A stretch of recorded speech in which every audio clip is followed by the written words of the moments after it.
Too Much Information is a production of iHeart Radio.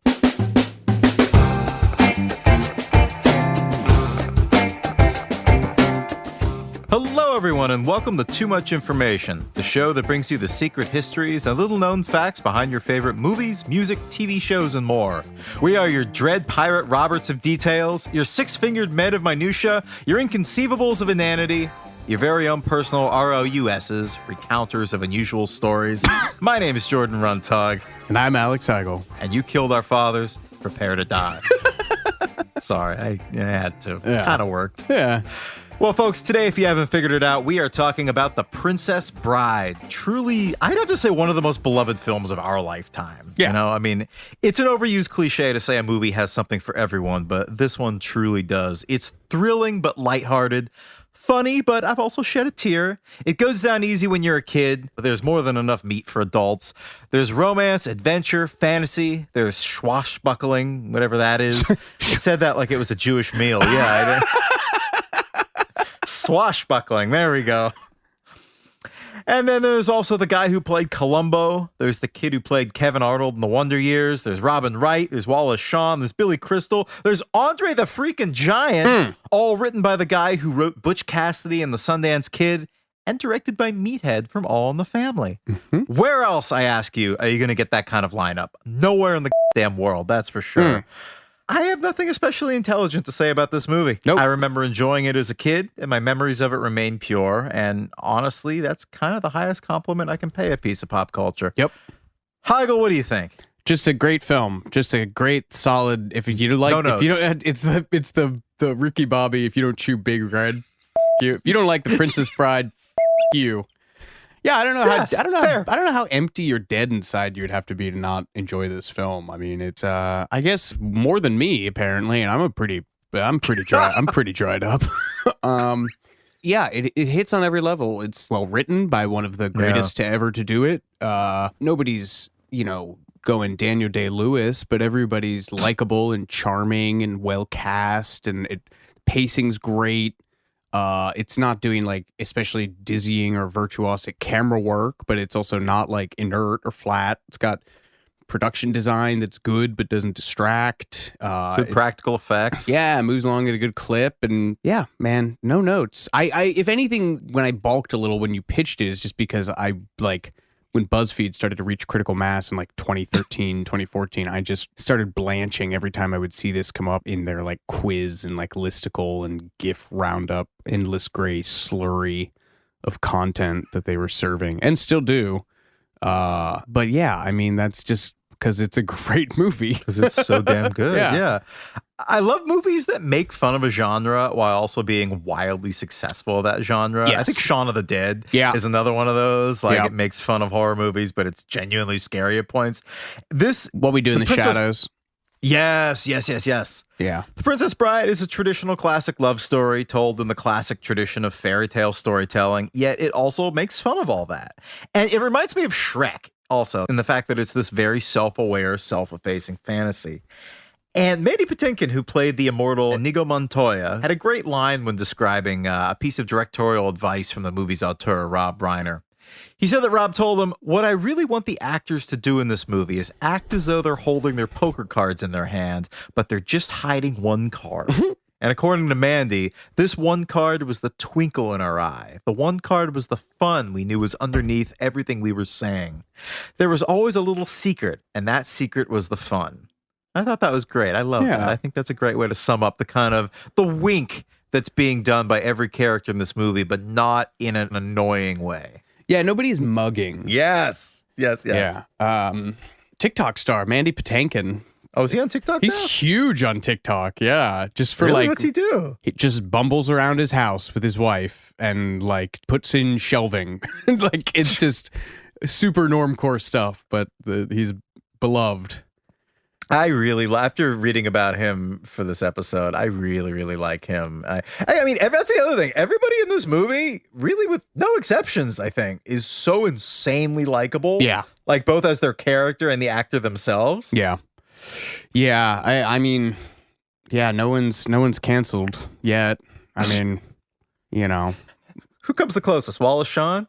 Probably just for being a dick to fans constantly about it. But I was going to say Robin Wright by virtue of being married to Sean Penn for his life. But, you know, that wasn't her fault. She just brushed up against a bad person. I started experimenting for this other show that I'm working on involving all sorts of AI crap. And there's like voice modulators out there now that can turn your voice into dozens and dozens of celebrities. And one of them was Sean Penn. And I was very nearly going to call you as Sean Penn from a restricted number and pretend that he was still mad about whatever it was you wrote about him at People that got him so pissed off. And then I said he wasn't a journalist. Yes. Yeah. I didn't do that because I didn't want to spike your heart rate that much. I think I'm on the right side of history there. Yeah. Well, from a Fezzik-sized pile of delightful stories about Andre the Giant to the insane lengths Cary Elwes and Mandy Patinkin went through to nail their immortal sword fight, to the depths of emotion Patinkin brought to his classic fight to avenge his father, here's everything you didn't know about The Princess Bride.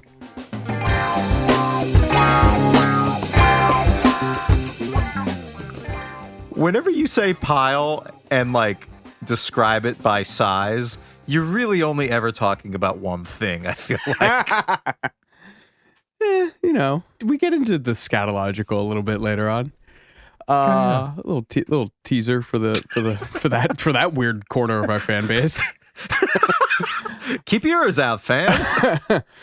The film version of The Princess Bride is based on the book of the same name by William Goldman. And if you are a film buff, you are certainly familiar with this man's name. And if you're not, he has shaped 20th century cinema in many, many ways.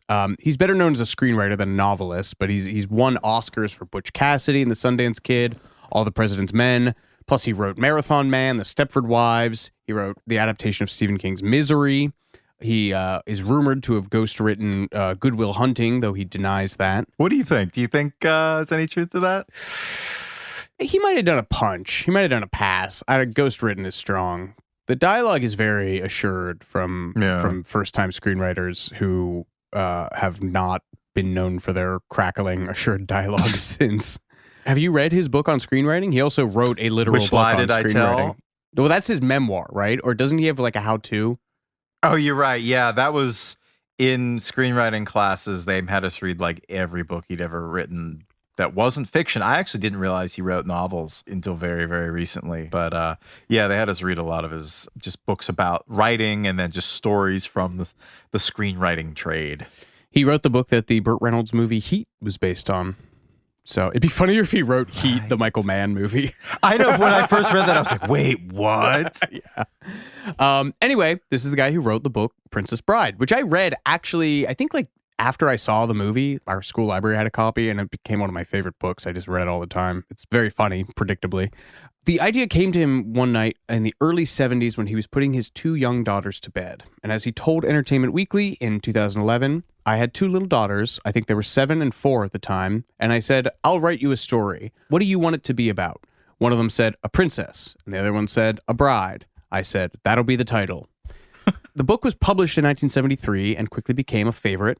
Goldman wrote it in an unusual way. He has this, the framing device of the book is that the story is an abridged version of a longer book by the fictional S. Morgenstern.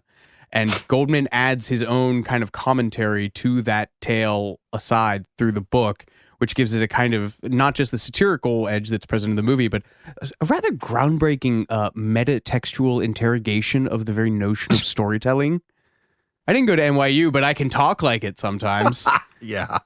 I mean, again, it's like we were saying, it's very self-aware. Yeah. It's very, it tells the story from a certain remove where you can kind of like make fun of the silly parts. So the book made its way to a number of folks who would subsequently work on the movie. Actor Cary Elwes, who plays Westley. It's so funny that his name is Westley. I had to like triple check that. Yeah. Especially because we have a very dear friend and bandmate, Wesley. Yeah. Actor Cary Elwes, who plays Westley, was given the book by his stepfather as a 13-year-old, and Rob Reiner, the director of the film, was given the book by his father, comedy legend Carl Reiner, at some point in the mid-70s. Rob was in his mid-20s at the time, so that was an interesting choice. But despite this, mid-20s Rob loved the book. It became his favorite of all time, and all throughout the 70s, while he was starring as Mike Meathead Stivic in the groundbreaking CBS sitcom All in the Family, he carried a little flame for bringing the story to the big screen, and it would take a decade for him to get all those ducks in a row. Reiner quickly learned that many before him had tried and failed to adapt The Princess Bride into a film. In fact, it had something of a reputation around Hollywood as a cursed project. Jordan, clue us in another cursed project rolling around Hollywood at the time. Yes, probably one of the most famous, supposedly cursed scripts in Hollywood history. Please. Cursed, excuse me, is Attic, which is a fish out of water comedy about an Inuit trying to make it in the big city, which sounds terrible. Did they rewrite it? Did it become Crocodile Dundee? No, I mean, this literally was floating around Hollywood. I mean, it still is. It's never been made from, I think, the early 70s. And I think they were still trying to get it done as late as like the mid 2000s. And it's considered cursed, not only because it just was floating around for so long, but a disproportionate number of the actors who read for the lead role died soon after doing so. John Belushi, who I think was rumored to have had a copy of the script in his bungalow at the Chateau Marmont where he died. Sam Kinison actually was cast in the movie, and they might have even started filming it, but then there was some disagreement between him and the studio where I guess he felt they'd initially promised him creative control and they reneged on that. So the production got shut down. So John Belushi, Sam Kinison, John Candy, and Chris Farley were all up for consideration to play the lead role of the titular Inuit. And I think Phil Hartman was also somehow involved in this. It was somehow like tangentially. I don't. That's got to be the actually highest body count for an unproduced script. Yeah, it's pretty crazy. And this whole thing very kind of understandably gave rise to the urban legend that the script is cursed. In reality, it's probably just bad. So all this to say, The Princess Bride was regarded as a similarly troubled enterprise. 20th Century Fox had bought the rights to the book soon after it was published in 1973, and they intended to give it to Richard Lester, who directed the Beatles' 2 feature films. And then the head of production of Fox at the time was fired, and the project was put on ice. And this more or less would play out repeatedly over the next decade. Every time someone tried to make this movie, some kind of disaster or malfortune would befall them. One studio was going to make the movie, but days before they were due to ink the deal, they closed down because Hollywood. Another studio loved it, but days before the executive was going to ink the deal, he was fired. Director Norman Jewison, who would later direct Moonstruck, one of my favorites with Cher, tried to drum up interest, but he couldn't raise the funds. And other big-name directors who would try to make The Princess Bride in the 70s include Robert Redford, who would go on to make his directorial debut with Ordinary People in 1980, John Borman, who the director of Deliverance, and this is the most inconceivable to me, French New Wave director Francois Truffaut. Of the 400 Blows, Jules et Jim, and many more, presumably. And the rest. And they all failed. So after a few years of watching his beloved work languish in development hell, thanks to various levels of Hollywood chicanery, William Goldman was pissed off enough to take the relatively unprecedented move of buying back the rights to his book with his own money. And for years, he subsequently turned down attempts to remake the film, holding out for a hero. What is it? Waiting for a hero? Holding out for a hero? Yes, much like Bonnie Tyler, he was holding out for a hero. Do you know that? Do you know that song? Oh yeah, I love that song. Yeah, from Footloose. Written by Jim Steinman, friend of the pod, Jim Steinman, baby. He Total Eclipse of the Heart too, right? Yeah. Steinman did Total Eclipse of the Heart? I think so. And because I think that caused a huge rift with Meatloaf. Yes, he did. You're right. Meatloaf wanted to sing that song, yeah. There was another song recently that I just learned that he did that I had no idea, and I'm trying to remember what it was. I'm pretty sure you told me. It's all coming back to me now? Yes. Yeah. Yes. God, Jim Steinman whips. Anyway. Didn't think we'd get there in this episode, but glad we got. Holding out for a hero, baby. Yeah. And that hero came in the form of Rob Meathead Reiner, of a 70s sitcom star. A schlumpy Jewish guy with a mustache and no hair. And he succeeded where Robert Redford and Francois Truffaut failed. I love that so much. That better be part of his for us all. That better be part of his New York Times obit. Rob Reiner, who succeeded where Rob Redford and Francois Truffaut failed. And he got the gig for the pretty much the best reason imaginable. Basically, William Goldman really loved This Is Spinal Tap. Do we describe what This Is Spinal Tap is? I mean, everyone's seen. Who needs to know what This Is Spinal Tap is? It's the greatest. It's a rockumentary, if you will. Yes. It's one of the greatest comedies of all time. It's a fictional documentary about on their way down British rock band that sets the template for every great Christopher Guest movie, Best in Show, Waiting for Guffman, A Mighty Wind that would follow, pioneers the kind of talking head confessional comedy style. Yeah, prefigures The Office. Go watch Spinal Tap, you dummies. Good Lord. I mean, who do I need to explain Spinal Tap to? The Zoomers? Right. They're not listening to this. Yeah. Well, I mean, as we previously said, Rob Reiner, he's basically comedy royalty. His father was Carl Reiner, and Carl Reiner got to start working in Sid Caesar's writing room alongside the likes of Mel Brooks, Woody Allen, and Neil Simon before going on to work even more closely with Mel Brooks on his classic 2000-Year-Old Man comedy album, and also star in The Dick Van Dyke Show. And Rob himself got his start writing for the groundbreaking and highly controversial CBS show The Smothers Brothers Comedy Hour in the late 60s alongside a young Steve Martin. And then, of course, in 1971, he began starring in All in the Family, one of the funniest sitcoms of the 70s, possibly of all time for my money. It's hilarious. Mm-hmm. And then he made his directorial debut with Spinal Tap in 1984, which is a hell of a first time out. Then he made a John Cusack rom-com right after Spinal Tap called The Sure Thing, which I'm less familiar with, but is very fondly remembered. Do you remember this at all? No idea. First time hearing about it. Moving on. All this to say, by the mid-'80s, Rob Reiner had some serious juice, but it still wasn't enough to get The Princess Bride off the ground. Speaking to Variety years later, he recalled a meeting with studio brass in this period. He said, "I had a meeting with this executive at Paramount. She said, 'We love your films. What do you want to do next?' I said, 'Well, you don't want to do what I want to do.' She said, 'No, that's not true. I want to do what you want to do.' I said, no, you don't want to do what I want to do. You want me to do what you want to do." She said, no. Just tell me, what do you want to do? What is it? I said, The Princess Bride. She got quiet and said, "Oh, well, anything but that." Because this movie had such a terrible reputation around town as sort of an unmakeable film. So instead, Rob Reiner made his adaptation of Stephen King's coming-of-age story, Stand By Me, a movie that opens with, "Do you guys want to see a dead body?" and closes with me weeping.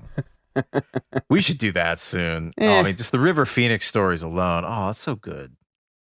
And once that movie was a hit, it gave Rob Reiner even more juice to push for his passion project, The Princess Bride. William Goldman, who was famously very protective of his story rights after a decade of being jerked around, liked Rob because he liked This Is Spinal Tap, and he also really liked the movie that he did after that, The Sure Thing. As Goldman later explained, Spinal Tap was a satire, and The Sure Thing was an adventure-tinged romance. Put them together, you basically get The Princess Bride. But he especially liked Spinal Tap. He said later that he went to see it with his daughters, the ones who inspired The Princess Bride, and he was just shrieking the whole time. And that makes me love William Goldman so much more. So Rob Reiner convinced William Goldman to trust him with his story, but that was only half the battle. As Reiner would recall, no studio wanted to make a movie of The Princess Bride. Nobody was interested in it. We kept tearing the budget down. I had to cut my salary. I cut the cast salaries. It was crazy. I think we had like $16 million, which even at that time wasn't very much. In the script, it described the army of Florin. Florin is a fictitious land where the story takes place. I had like 7 people in the army of Florin. So it was a real skeleton crew. And in order to raise funds, I didn't realize this, Rob Reiner appealed to TV mega producer Norman Lear, who was the man behind All in the Family and like seriously half of the TV shows in the 70s. And All in the Family played a semi-major role in the creative development of The Princess Bride. Not only did Norman Lear help raise the money, but both Christopher Guest and Billy Crystal appeared in small roles on the show as Rob Reiner's characters' friends. I just forget now what an insane run Rob Reiner had in the 80s and early 90s with his movies until he tanked it with North. Spinal Tap, The Sure Thing, Stand By Me, The Princess Bride, When Harry Met Sally, Misery, and A Few Good Men. That's just a hell of a lineup. And let's not forget, he also did the voice acting for the rodents of unusual size in The Princess Bride. So there's truly no end to this man's talents. And now we get to casting. For the lead role of the dashing Westley, Reiner wanted a handsome, swashbuckling type. I can't say that word. Swashbuckling. Swashbuckling. Do we ever determine what swashbuckling meant? You know, I was looking that up and then I got sidetracked by thinking about Andre the Giant. What does it mean sweet boy. What does it mean to swashbuckle? I definitely think we've talked about this maybe in the Goonies episode, but I forget. Yeah. Swashbuckling comes from a fighting style popular in the... At one point. Sword and buckler play. Fighters were armed with a short, heavy fencing style rapier and a small center grip shield called a buckler. So it's not actually referring to a belt buckle. It's referring to the kind of shield. And part of the technique of this style was banging on the shield to like distract as like a feint or a bluff. And that action was actually called swashing. So swashbuckling literally just means hitting your shield to distract someone and annoy them. So it's like one of those things that means like cut purse means like pickpocketing because that was the actual action that they would do, like cut somebody's purse and catch the coins they fall out, or turnkey as like for guard to literally turn a key. Swashbuckle literally means a guy who fought with a sword and shield and hit the shield a lot to distract his opponent. And it just passed into modern use, you know? Anyway, Rob Reiner wanted a swashbuckler, and damn it, he found one. Early in the development of The Princess Bride, he was considering Christopher Reeve, which would have been, that's a good choice. I could see that. And also a very young Colin Firth. He must have been very young, which I can also see. But then Rob Reiner saw Cary Elwes in a movie called Lady Jane, and from that moment on, he had his heart set on him. He just had that silver screen adventure hero, Douglas Fairbanks, Errol Flynn energy that he was after. He looks a lot like Errol Flynn. Yeah. And fittingly, both of those men played Robin Hood. And then a few years after The Princess Bride, Cary went on to spoof those movies in Robin Hood, Men in Tights, which is great. Yep. In order to audition Cary, though, Rob and his production partner had to fly to East Germany, where Cary was shooting an independent film. And unfortunately, this was in the immediate aftermath of the Chernobyl disaster, and East Germany was very close to the fallout danger zone. And Rob Reiner's production partner was very terrified about this. He refused to touch the bottled water on offer at the hotel, and also forgot his $1,000 jacket in a cab after sprinting from the taxi to the hotel lobby. And this may have contributed to the fact that Cary's audition was fairly quick. I guess they gave him the part after hearing him read just half a page of dialogue. And though he looked amazing and was clearly a great actor, Rob Reiner's main concern was that Cary wasn't funny. And ultimately, Cary got the part because he did an impression of Bill Cosby's cartoon character, Fat Albert, which is weird. Not, again, like Jim Steinman, not something I thought we were going to bring up in this episode, but there we go. And this brings us to Heigl's Pirate Corner. Yeah. Fans of the movie know that Elwes' character Wesley is also known as the Dread Pirate Roberts, an inherited title passed down from one swashbuckling ne'er-do-well to swashbuckling ne'er-do-well, although I don't think pirates had shields. Once again, now that we've learned the true meaning of the word swashbuckling. But actually, funnily enough, the Dread Pirate Roberts was actually a real guy, born Bartholomew Roberts, arguably the most successful pirate in history. He was born in 1682, and he captured over 400 ships during his relatively brief career. Those are Jordan piracy stats. Michael Jordan. Yes. Not me. I have never captured a ship, for all my love of the Titanic.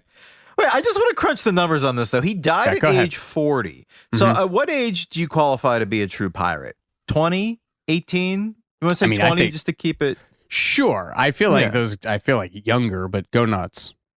So let's say he started like pirating at the level where he could capture ships on his own at age 20. He died at age 40. That's 20 ships a year. So every 2 weeks, this guy is capturing a ship, which is amazing. And I also love the fact that his name is Bartholomew. Like Bart the Pirate. That name's not going to fly. No wonder he went with Dread Pirate Roberts. Yeah, and he was known for his bravery, and he was also known for his role in instituting the pirate code. He's one Which I'm not familiar with. It's pretty makes sense. Like the hobo code? What is it? I don't know. Yeah, I was reading up on it. Did a little pirate code reading. I do a little pirate coding. Yeah, the first one was supposedly written by a Portuguese buccaneer, also named Bartholomew. But Bart Roberts, his were similar, and this is funny. This whole thing about intimidating name.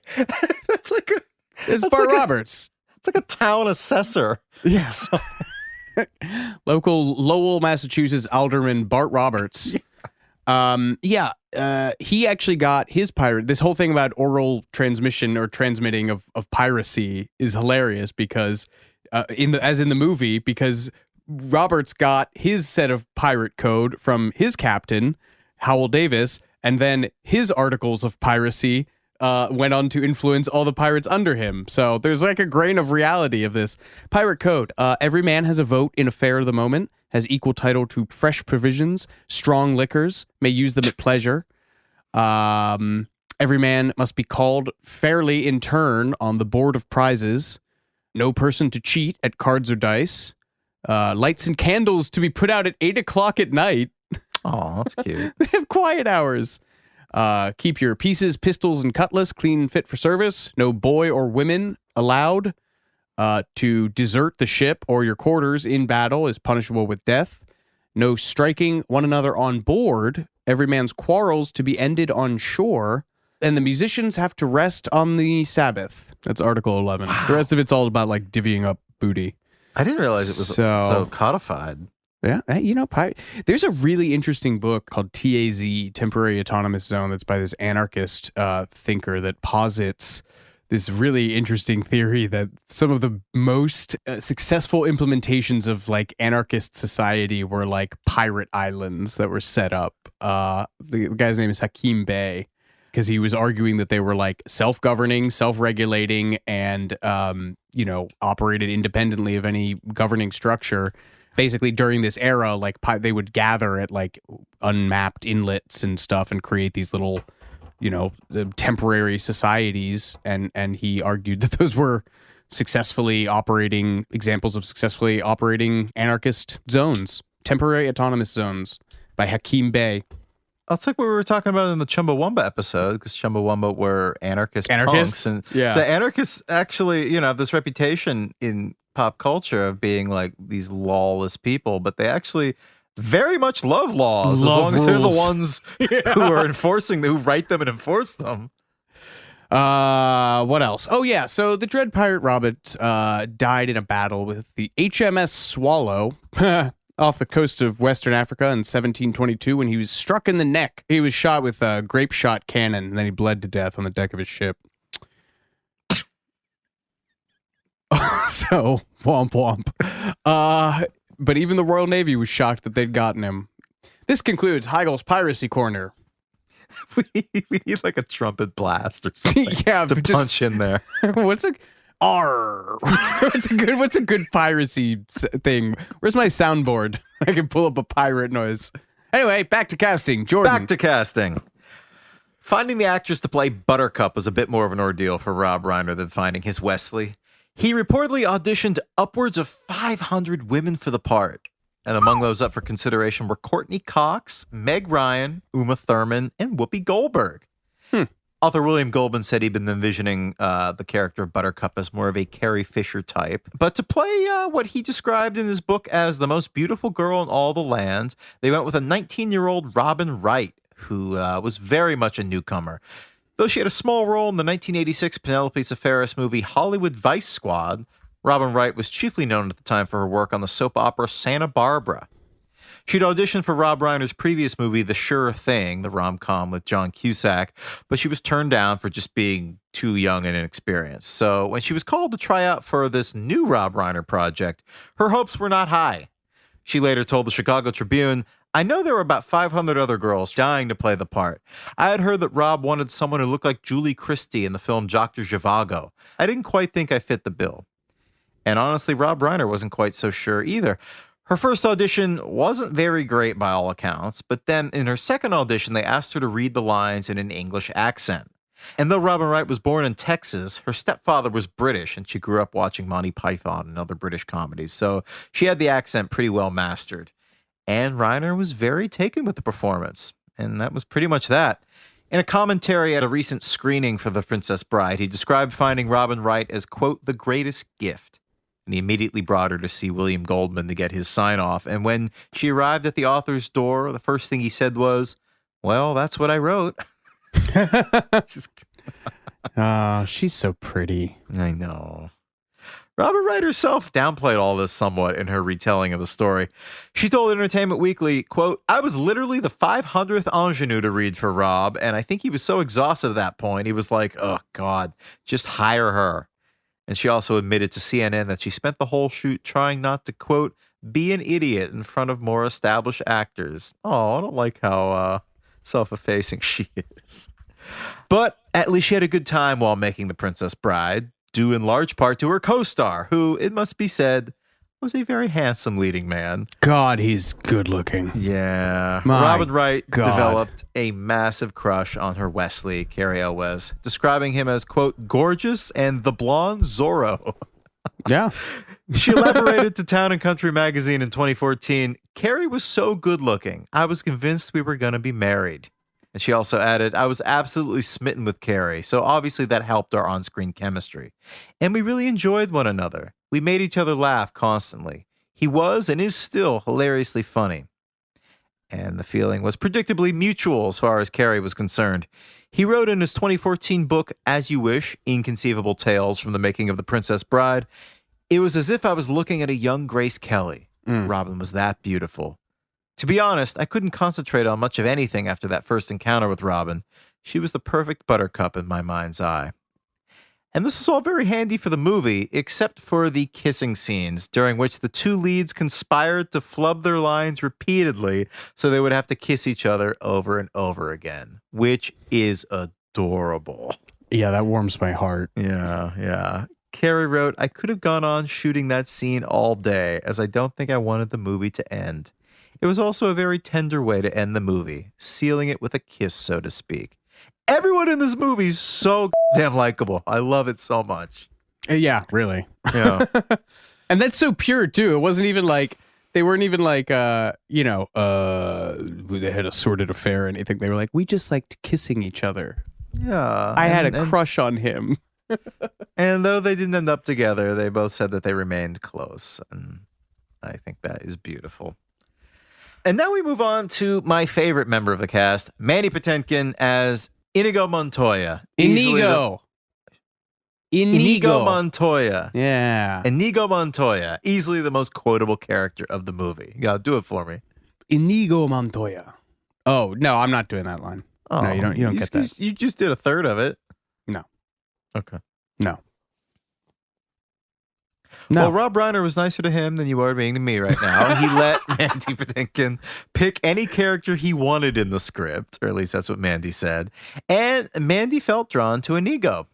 He told Entertainment Weekly for their oral history on The Princess Bride in 2011, "The moment I read the script, I loved the part of Inigo Montoya. That character just spoke to me profoundly. I'd lost my own father. He died at 53 years old from pancreatic cancer in 1972. I didn't think about it consciously, but I think that there was part of me that thought, if I get that man in black, my father will come back. I talked to my dad all the time during the filming, and it was very healing for me." And this intensity carried over into the final fight scene when he stabbed Count Rugen, the fearsome man with 6 fingers who'd killed his father years before. And before they shot the scene, Mandy Patinkin took a walk around the castle where they were filming it, talking to his dad, saying, "I'm going to write it. I'm going to write this wrong." So the line when he thrusts the sword into Count Rugen's chest and says, "I want my father back, you son of a bitch," that carried a lot of weight for him. And by killing the Count, Mandy said he was imagining that he was killing the cancer that had killed his father. And as he recalled in a making-of feature for the DVD release, "For a moment, when I killed him, my father was alive and my fairy tale came true," which is devastating. Sweet and devastating, yes. Mandy Patinkin's favorite line in the movie occurred near the end when Inigo says, "I've been in the revenge business so long, now that it's over, I don't know what to do with the rest of my life." And Mandy later said that was a bit how he felt as he grieved and matured following his own father's early death. He said, quote, "As a young man, I think I was in a bit of the revenge business for far too many years of my life. And you know, somewhere in the last 10 years, I stopped being so angry and started being a little more grateful, literally for things like the sunrise and sunsets and my kids and my family and the gifts I've been given. And then recently I saw that movie, The Princess Bride. I didn't see the whole thing. I just caught the end of it, and I heard that line. I've been in the revenge business for so long, I don't know what to do with the rest of my life. As a young man, I remember saying it, and I went back and looked at my script to see the notes I'd put in for that scene, and I didn't have any notes for that line. I just said it, and I didn't realize what I was saying. And then I heard it as a grown-up, or whatever you want to call me now, and it meant everything to me today. I just think that's a great perspective. I love this guy. He seems like the best. He said he sobbed when he first saw this movie, and when his wife asked him why, he said, I just never thought I'd be in a movie like this. You know, he was a Broadway guy. He wasn't supposed to be in a swashbuckling movie. And as he later observed, he was never in a movie like this again. So it was a really nice moment for him. According to him, the role of Inigo Montoya is his personal favorite of everything he's ever done throughout his entire career, obviously. And he says that he gets his famous line, hello, oh, please. No. Okay. Hello, my name is Inigo Montoya. You killed my father. Prepare to die. He says that gets quoted back to him by at least 2 or 3 strangers every day of his life, and he loves it. He's quoted as saying, when it happens, I have a smile as big as can be from one end of the room to the other.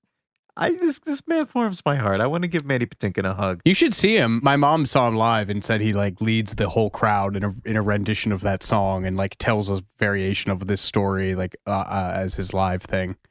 Where does he perform? Like, is he doing a one-man show or something? Yeah, he just does like it's literally just like go see Mandy Patinkin talk. Like that was how she saw him.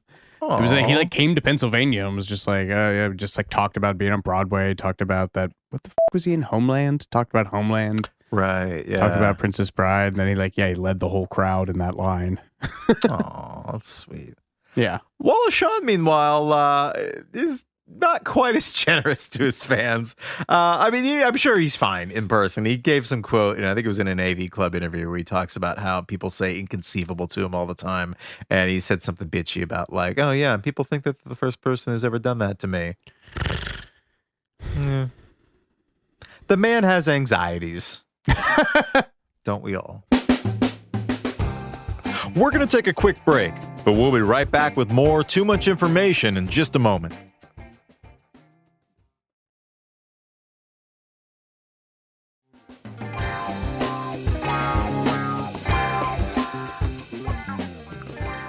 Well, Heigl, we've arrived. Here it is. Oh, yeah. Tell us about Andre the Giant. I gotta stretch for this one.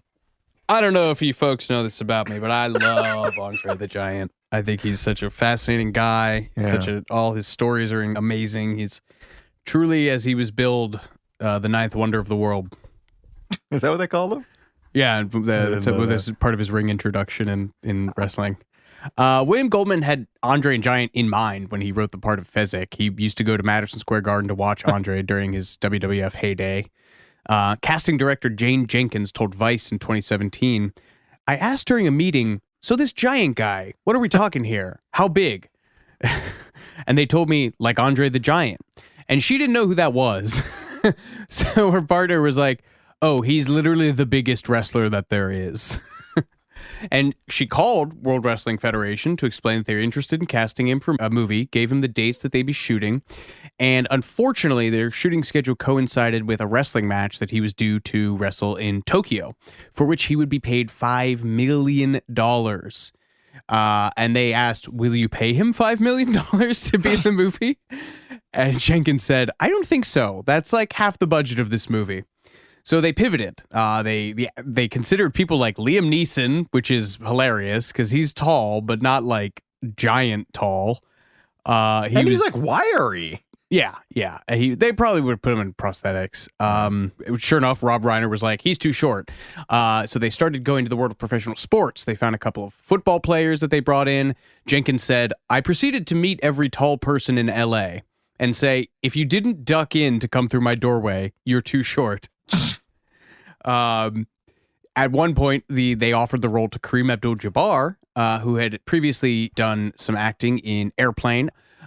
He plays himself as one of the plane's co-pilots in one of the best scenes. Ask your old man how it feels to be dragging so-and-so up the court every night for 40 minutes. Every night.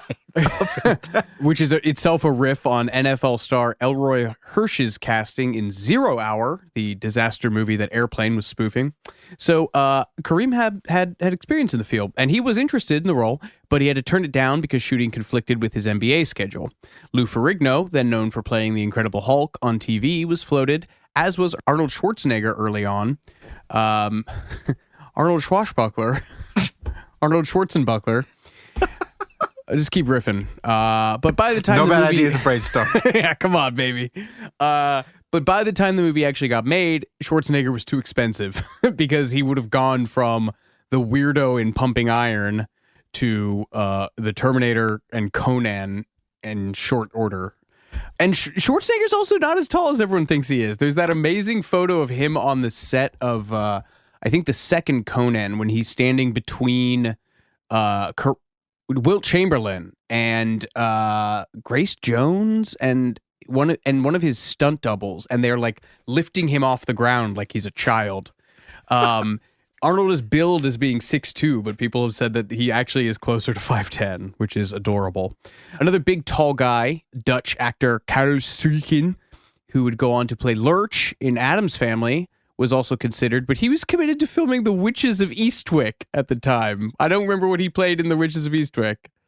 Satan? I don't know. Presumably a large, large, weird-looking guy. But Jenkins told Vice that Andre's Japan match got canceled, and so Reiner and Goldman dropped everything to fly to Paris and meet with him. I think they literally walked out of an audition, I think. They're like, hold it, we gotta get me Andre the Giant. I came into the hotel. The guy behind the desk said, "There's a man waiting for you at the bar," Reiner said. I walk in, and there's a large man sitting on 2 bar stools. He was huge. Reiner also described him as a landmass at one point, which is amazing. I brought him up to the hotel room to audition him. He read this 3-page scene, and I couldn't understand one word he said. I go, oh my God, what am I going to do? He's perfect physically for the part, but I can't understand him. So I recorded his entire part on tape, exactly how I wanted him to do it, and he studied the tape. He got pretty good. Legends of the 7'4". It's been debated as to whether he actually got that tall, but he was definitely in the neighborhood. 7'4", 520-pound Andre the Giant, and his various appetites are many. 3 bottles of cognac and 12 bottles of wine gave him a buzz. When the cast would go out to dinner, Andre would drink out of a 40-ounce beer pitcher filled with a mix of liquors, which was a concoction that he called the American. And according to Robin Wright, he ordered 4 appetizers and 5 entrees for himself. There was a story that he ran up a $40,000 bar tab at one point during the filming of this. That probably wasn't even his highest. Like when he was out entertaining people, he probably got even higher than that. He hated the food that was on set, so he would take his week off to drive to France and bring back his favorite French foods, which he would then share with the rest of the cast. That's heartwarming. He has the best going through stories, all man. that trouble and then sharing it with everybody. Yeah, he used to drink a case of wine. He would just... What is some of the better Andre drinking stories? I didn't put these in here when I was writing, but I want to... He once drank 119 beers in 6 hours. I mean, drinking anything of that number. Yeah. Drinking 100... How much was it? 119? 119 beers in 6 hours. Or 119 seltzers in 6 hours. Or I feel like would kill me. 1 beer every 3 minutes, nonstop, for 6 straight hours. That was the one when he passed out in the hotel lobby and they just covered him in a piano cover and said... Oh, I thought they put velvet ropes up. Maybe this was multiple occasions. Oh, maybe, yeah. Oh, yeah. It was at the Hyatt in London that he ran up a $40,000 bar tab while filming Princess Bride. Let's see. He once drank a case of wine in 3 hours. How many bottles are in a case? 12 bottles. Sorry. Oh. That's according to Hulk Hogan. Bobby Heenan, another wrestling story, said that... So there was the Marriott in Kansas City, Missouri. Bobby Heenan was there, and the bartender said, "Is Andre with you this time?" And Bobby Heenan said, "No." And the bartender said, "Oh, thank God. Last time he was here, I gave him last call and he didn't want to leave. So I told him that I could only stay as long as he was drinking. And Andre ordered 40 vodka tonics and sat there drinking them until 4 a.m. So, just brief roundup of Andre the Drinker.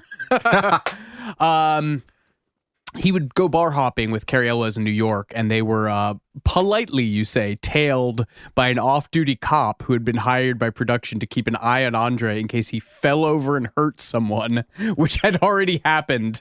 Again. Yes. So yes, to preclude further instances of Andre passing out and injuring someone, like a tree falling on you, essentially. The night of this is one of the other passing out incidences. The night of the Princess Bride's first script read through, Andre got so drunk that he passed out in the middle of the lobby. Hotel employees obviously could not move him, so they put velvet ropes around him and told the maids not to vacuum until he woke up. On set, he would keep a flask of cognac in his coat and share it with cast members. But, there's a bit of Tears of the Clown situation going on here, too, because for every bit of good-natured joie de vivre that Andre's boozing and eating came from, there was an equal dose of pain, just simply from living in that body. It was as if gravity had embarked on a long corrective campaign against him for daring to take up so much space in the world. He was born with a syndrome called acromegaly, which causes an excess of the growth hormone, which made him enormous, but put terrible strain on all of his joints and body. His years wrestling exacerbated that. And took their toll on him physically. Just before Princess Bride started shooting, he had undergone back surgery and was just in constant pain throughout the shoot. And he couldn't stand any pressure on his back. He couldn't lift or carry anything, which is the kind of the grand irony that you hire the biggest guy in the world to be this enormous, imposing physical presence, and he can't do anything. And the final few scenes of the film really posed the biggest challenge for this situation because he had to ride a horse, first of all, which... poor horse. But to get the shot and avoid injuring both Andre and the horse, he had to be lowered onto the horse very slowly using a crane. That's a great hilarious. image. Yeah. Beep, beep, beep, beep. He's like drinking cognac on the way down. For the scene in which he catches Princess Buttercup in his arms, she was lowered into his arms on wires. And there's photos of his stunt double out there, a guy named Randy Morris, who surely would have been the only man in the world capable of doing this job. And so for the scenes where Wesley's like jumping on his back and actually fighting with him, that's a stunt double. But pretty much everybody loved Andre on the set. He called everyone boss to help them relax around him. During cold filming days, he would put his hand on Robin Wright's head to keep her warm. His hand was so big, it reached down past her eyes and covered the back of her neck. She said, we're in the middle of the forest and we'd be standing next to each other in our costumes and it's freaking cold and wet. He put his hands on my head, literally, to keep me warm from shivering. His hands covered my whole head. The heat from his hand was like an electric blanket. He was just very sweet and thoughtful. He would always hand me his coat if mine wasn't nearby. Christopher Guest said he made a point of shaking Andre's hand every day just for the sensation of having your entire hand disappear into one of his mitts. It was like shaking hands with somebody with a catcher's mitt. And Mandy Patinkin remembered a moment when the two of them were sitting on the boat set with the script supervisor, and he asked Andre if he was enjoying himself. And Andre said, "Oh yes, nobody looks at me." His relationship with Billy Crystal on the film also served as the inspiration for Billy Crystal's 1998 film My Giant, the story of a talent agent who, as you put it, makes a very tall friend. Do you know that? I don't remember this movie. I remember seeing it, yeah. Tell us about it. I mean, I saw it when it came out in like the late 90s, but I think it was a similar situation of this very tall man. I mean, people who are that tall usually have a lot of health problems and don't live very long, so I think it was one of those, tearjerker comedies. Yeah, that's all I remember about it. Chris Sarandon brought his two young daughters to the set and recalled to Variety, Andre was sitting down at the end of his makeup table and we walked up the steps and turned the corner. My daughter Stephanie took one look at Andre and started screaming at the top of her lungs, and she wouldn't stop. Of course, her sister picked up on it and she started screaming. We had to take them out immediately. I went back and said, Andre, I'm so sorry. Please forgive their behavior. And he said, no. Either they come to me or run from me. all of humanity. Either they come from me or they run from me. And he went and palmed Robin Wright's head to cheer himself up. There's a great bit of Andre's lore, which is that he grew up getting rides to school in Samuel Beckett, Waiting for Godot, and Endgame scribe Samuel Beckett's tractor because he was too big to fit in a bus. And that's Carey talked about it in his book. He's talked about it in interviews. He said he asked what Andre and Beckett talked about on these rides, and Andre said mostly cricket. But there's a great Andre the Giant documentary that came out on HBO, and the director of that, Jason Herrer, told Business Insider that the tale as told as it's evolved is somewhat exaggerated. He said, Beckett's house is a few hundred yards down the road from Andre's childhood home. That is true. The reality is there was no bus to school in that town. There was a 2-kilometer walk from Andre's house into the center of town where the schoolhouse was, and all the kids in the village took that walk to and from school every day. Beckett had a truck, and if he passed the kids, he would stop and let them hop into the flatbed of his truck, and he would drive them to or from school.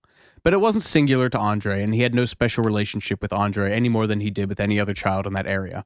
Andre's brother laughed at us when we told him what the legend is. I'm cutting that. I like to believe the legend. Print the legend, right? Yeah. Carey Elwes told Entertainment Weekly, Andre said, "We big people don't live long." Oh. Yeah, it's a crushing quote. He had that thing you come across with people who are terminally ill, where they have a secret most of us don't get. They understand that life is precious and you have to cherish every moment. He really imparted that to me. He was so filled with life and fun and so sweet, such a truly gentle soul. I mean, for a guy who could crush you like squatting a mosquito, he was so incredibly gentle.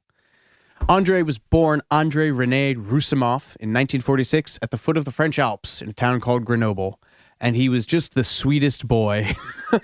His retirement included a farm in North Carolina, which he said he loved puttering around because the animals didn't look twice at him.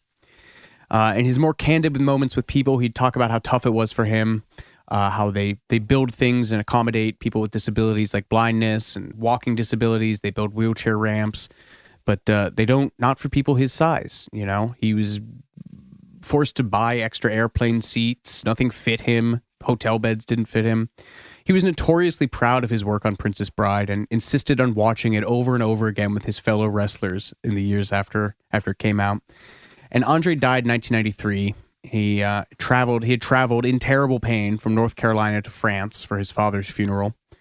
And there's a wrestling writer named David Shoemaker who had a great eulogy for Andre that I'd like to read. He was an icon of a different era, the last in a long line of real men, William Wallace, Vlad the Impaler, Davy Crockett, etc., who became gods in the retelling of their tales. In the modern era, with television and later the internet, there is no folklore, no myth-making. Andre's death, heartbreaking as it was, elevated him into the pantheon, into the world of memory and legend, which is where he always belonged anyway. I want to offset this by punching in the Austin Powers line. No, really, how could you do it? The sheer mechanics of it are mind-boggling. I'm not going to Google that. Yeah, no, you don't. I think you're going to find something you don't want to find. Yeah. Well, now to cheer ourselves up, we're going to the Billy Crystal corner of the program. For the part of Miracle Max, Rob Reiner went with his buddy Billy Crystal. And as I said earlier, the pair went way back, meeting on the set of All in the Family in 1975. After producer Norman Lear had caught Billy Crystal's set at the Comedy Store and cast him as the best friend of Rob Reiner's character. And the two became fast friends in real life and eventual collaborators, with Billy having a small role in Spinal Tap as a catering mime. Mime is money. Mime is money. It's so good. Did you do the thing with the wings? And then, of course, he went on to star in Rob Reiner's When Harry Met Sally in 1989, just after The Princess Bride. But his part in The Princess Bride required extensive prosthetics, and Billy brought 2 photos to the makeup artist for inspiration. One of them was a photo of his own grandmother, and another was longtime New York Yankees manager Casey Stengel. And if you look at, I've never seen a picture of his grandmother, but if you look at Casey Stengel, I can kind of see it. Mm-hmm. These extensive prosthetics meant that Billy and his co-star Carol Kane, who played his wife Valerie, had to get to the set each day at 2 a.m. And it also took them an hour at the end of the day just to remove the prosthetics. They were only on the set for 3 days, but Billy and Carol really put their sweat and blood into their performances. Before the shooting began, they met up at Carol's apartment to develop an elaborate backstory for their characters. Carol Kane later said, "We added our own twists and turns and stuff that would amuse us, because there's supposed to be a long story between the couple. Who knows how many hundreds of years Max and Valerie have been together?" And Rob Reiner gave Billy Crystal permission to go off script and ad-lib during his scenes. And as Cary Elwes wrote in his book, for 3 days straight and 10 hours a day, Billy improvised 13th century period jokes, never saying the same thing or the same line twice. And the result was a string of hilarious yet mostly unfamily-friendly jokes that ended up on the cutting room floor. Rob Reiner was laughing so hard during these scenes that he had to leave the set. Which I think that's like a listicle of like directors who had to leave the set because they were just laughing too hard. Weren't we talking about that in maybe Good Will Hunting with Robin Williams? Yeah, I might have forget. been. I forget. I feel like that's come up a few times on here. Mandy Patinkin didn't have the luxury of leaving the set because he was his scene partner and he needed to deliver the lines off camera. He worked so hard to stifle his laughter and hold it in that he bruised a rib. Billy Crystal later told Entertainment Weekly, "We ad-libbed a lot of stuff. Lines like, 'Have fun storming the castle,' 'Don't go swing for an hour,' 'A good hour.' Those were all ad-libbed. There was a lot of really funny stuff that never made it into the movie. Things like, 'Don't bother me, Sonny. I had a bad day. I found my nephew with a sheep.' And 'True love is the greatest thing in the world, except for a good BM.' And although it was only 3 days on the set, Billy says he has really fond memories of the experience. He remembers breaking for lunch one day and walking down the hallway at Shepperton Studios to the cafeteria. And he said, 'We got a leading man, a giant, Carol Kay looking like an apple sculpture, all just looking at the menu going, well, what looks good?' Like it was the most normal thing in the world. That was movie magic." And speaking of prosthetics, this brings us to Peter Falk, a man who doesn't need prosthetics to look like a human cartoon. Yes, we cannot forget the humans who provide the framing devices for the plot of The Princess Bride in the real world. Peter Falk plays the grandfather who's reading a story to his sick young grandson, played by a pre-Kevin Arnold Fred Savage, who we will talk more about in an upcoming episode about the Wonder Years, which I've been writing for like 2 months now. Sorry. It was Fred Savage's first major role, and he was thrilled about going on his first international flight to England, which is cute. 60-year-old Peter Falk, less cute. He had some 15 years of Columbo under his belt at the time, and he felt he was too young to play a grandfather, which a little bit of denial there. He's 60, but instead he insisted on using prosthetics to age him, which it seems like a very uncharacteristically diva move for a guy who looks like Peter Falk, who existed in a wrinkled raincoat for most of the 70s. Sadly, he was not impressed with the makeup. Rob Reiner later said, "We did a test with it," and he looked at it and said, "Rob, I look like a burn victim." And Rob said, "Peter, maybe we do it without the prosthetics." And he said, "I think you're on to something." And I cannot mention Peter Falk without remembering this story that I heard God knows how many years ago. Peter Falk, he lost an eye as a 3-year-old, but he was a very active athlete, which is impressive considering you lack depth perception with one eye. Baseball was his favorite, and he has this very colorful story. He said, "I remember once in high school, the umpire called me out at third base when I was sure I was safe. I got so mad I took out my glass eye, handed it to him, and said, 'Try this.' I got such a laugh you wouldn't believe." He also described his time in the Navy by saying, "They don't care if you're blind or not. The only one on a ship who has to see is the captain. And in the case of the Titanic, he couldn't see very well either." Sick burn. Like Peter Falk, Wallace Shawn was another guy who was somewhat nervous as he prepared for his role. Like his character, Venezi the Sicilian, Wallace Shawn is truly a man of dizzying intellect. He has a history degree from Harvard, and he also studied philosophy and economics at Oxford. Talk about whole-brained. And he actually took a day off of filming The Princess Bride to return to Oxford to deliver a guest lecture on British and American literature. So he is wicked smart. But Wallace was crippled by nerves throughout most of the production, and things really got off on the wrong foot when his agent made a kind of questionable move of telling him that Rob Reiner had originally wanted Danny DeVito for the role. And I'm guessing his agent shared this fact with Wallace to help him tailor his performance, but all it did was make him angst over the fact that he was nothing like Danny DeVito, leaving him in a state of constant fear that he was going to be fired. Danny's inimitable, Wallace later said. Each scene we did, I pictured how Danny would have done it, and I knew I could never have possibly done it the same way. It made it challenging. And he also thought he was going to be fired on the first day because he couldn't do a Sicilian accent. I'm just imagining Danny DeVito like in that role, just being like, whore.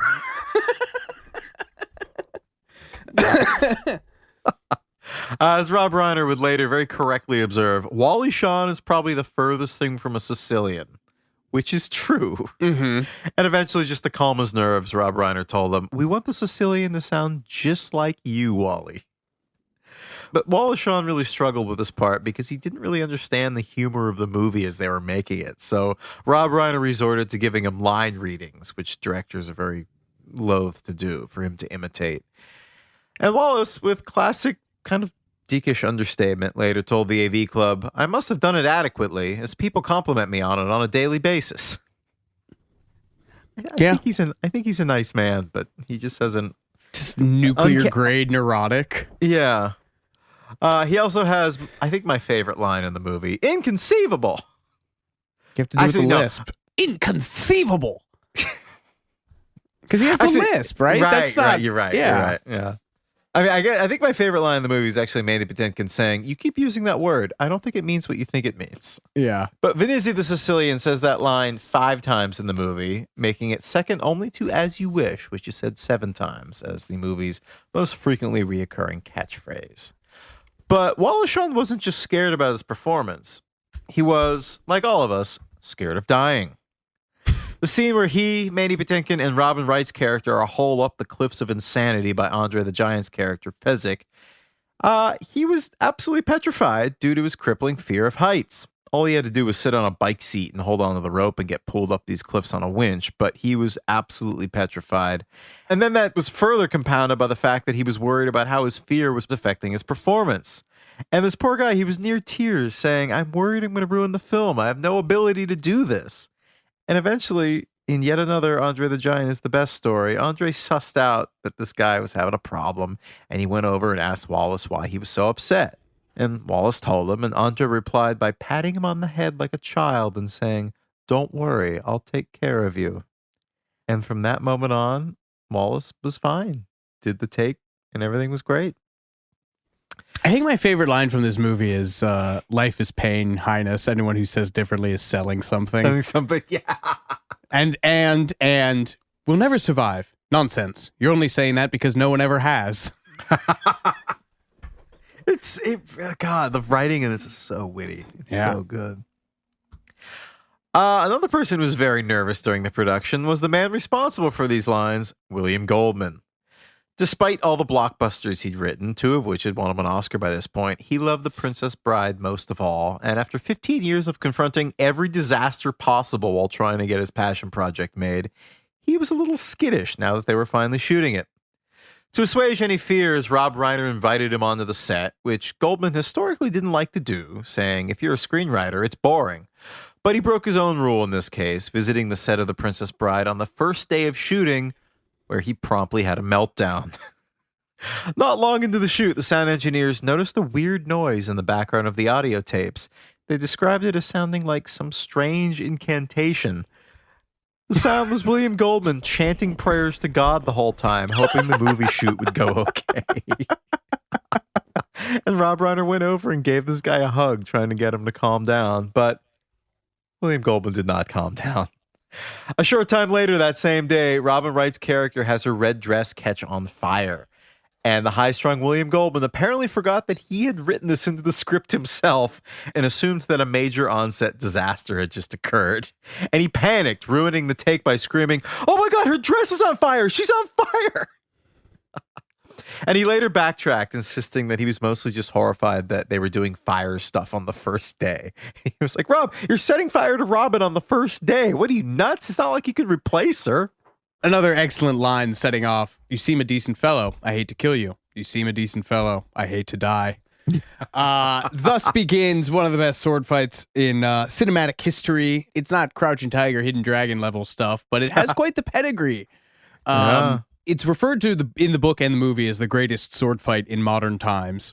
And Cary Elwes and Mandy Patinkin put in the work, as did Bill Goldman. He spent months researching 17th century sword fighting manuals to craft their duels. I had no idea. I thought all of that stuff was made up to sound funny. Yeah. That is all historically accurate sword fighting terms, like the La Grip and Bizzini and Zibabadook and Jibby. I'm just, I got nothing. But no bad ideas. Not bad as a brainstorm. I can see you've studied your La Grip. It counters excellently, unless your opponent has studied the grip, which I have. But neither Elwes or Patinkin had any fencing experience, so they spent months training.